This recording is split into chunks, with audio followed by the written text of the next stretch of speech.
여러분, 우리의 뇌가 얼마나 똑똑한지 아세요? 우리가 아무 생각 없이 입력을 하는 것들이 있잖아요. 이러한 것들은 곧 원인이 되고 결국 이 원인에 상응하는 현실이 결과로 나타나게 됩니다.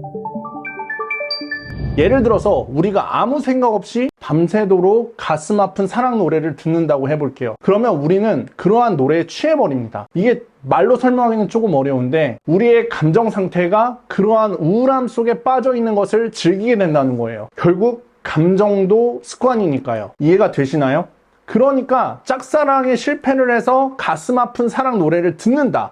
그러면 그냥 그 노래를 듣는 게 좋아지는 상태가 되는 거죠. 그러면 결국 짝사랑에 실패하는 게 기본적인 상태가 되는 거예요. 이게 뭐 말도 안 된다고 생각할 수도 있지만은 우리의 무의식이 얼마나 학습을 잘 하는지를 아셔야 된다는 얘기예요. 긍정적인 부분도 있죠. 이것은 곧 다른 습관도 얼마든지 새롭게 만들 수 있다는 것을 뜻하기도 하지만 보통 이러한 부정적인 우울한 감정 상태 속에서 살아가는 사람들은 이렇게 말합니다. 내 인생은 즐거운 게 없다. 사실 내 인생은 불행하다. 이것은 반은 맞고 반은 틀린 말일 수밖에 없는 게 사람의 의식이라는 것은 자신이 집중하는 것만을 바라보는 경향이 있습니다. 얼마든지 지금 당장부터 우리는 하루하루 그리고 순간순간을 감사하면서도 살아갈 수 있을 거예요. 만약에 우리가 그것을 보겠다 그렇게 정하기만 한다면 또한 즐거움이라는 것은 지금 당장부터 시작될 수 있습니다. 꼭 싸이 콘서트 흠뻑쇼를 가야만 그 즐거움이 생겨나는 것이 아니에요. 랄프 알도 에머슨은 말했죠. 여행은 도피자들의 천국이라고. 결국에 우리가 여행을 가도 우리가 가져가는 것은 나 자신이고 내 안에 있는 감정 상태입니다. 그리고 그러한 습관이 쉽게 변하지는 않죠. 우리가 하루 이틀은 그런 어떤 지상 낙원에 가서 즐거움을 느껴도 결국에는 다시 나의 디폴트 스테이트, 기본적인 감정 상태로 돌아올 수밖에 없는 거예요. 결국 우리가 알아야 되는 것은 즐거움이라는 것은 우리의 내면에서부터 안에서부터 시작이 될 수 있다는 것이고 우리가 심지어 다른 사람들에게까지 주도적으로 영향을 끼칠 수 있습니다. 만약에 여태까지는 이 즐거움이라는 감정 상태가 상황적으로 그리고 대응적으로 반응하면서 그냥 이끌려서 그렇게 됐을지도 몰라요. 근데 주도적으로도 이러한 즐거움을 만들어낼 수 있다는 사실. 쉽게 말해서 그냥 강의장에서 미친 듯이 뛰어놀면서 소리 지르고 그냥 박수치고 하잖아요? 그러면 즐거움이 찾아와요.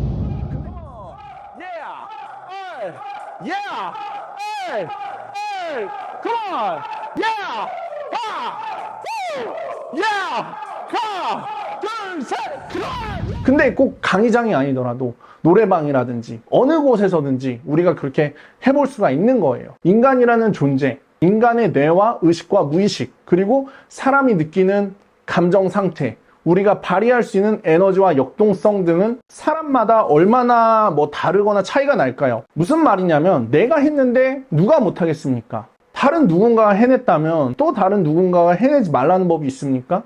그러니까 결론은 인간이 한 것이라면 그냥 누구나 다 할 수 있어요. 심지어 나보다도 더 열악한 환경 속에서도 더 큰 성취를 내는 사람들도 있다는 사실을 알아야만 합니다. 내가 뭐가 부족하다, 그거는 다 핑계고 변명일 수밖에 없어요. 저는 이러한 현실들을 너무나도 많이 목격을 했습니다. 열악한 환경 속에서 더 큰 성취를 내는 그러한 현실. 심지어 제가 직접적인 경험을 통해서 불행하고 아팠던 어린 시절을 지나 성장을 할 수가 있었습니다. 무엇이 가능한 현실인지에 대해 오랜 기간 동안 그러한 현실을 누리며 살았습니다. 만약에 여러분들이 아직도 남녀관계나 대인관계 혹은 자기 자신과의 관계에서 어려움을 겪고 있다면 사람을 만날 때 혹은 그냥 혼자 있어도 너무 극심한 자의식과 생각에 그런 고통 속에 있다면 여기에는 분명한 해결책이 있다는 점을 꼭 말해드리고 싶어요. 그래서 인간관계라는 것은 꼭 고통이 아니고 내가 인생을 살아가는 것은 꼭 고통이 아니고 그것을 우리가 대체의 법칙을 통해서 변화시킬 수 있습니다. 그리고 누구나 할 수 있어요.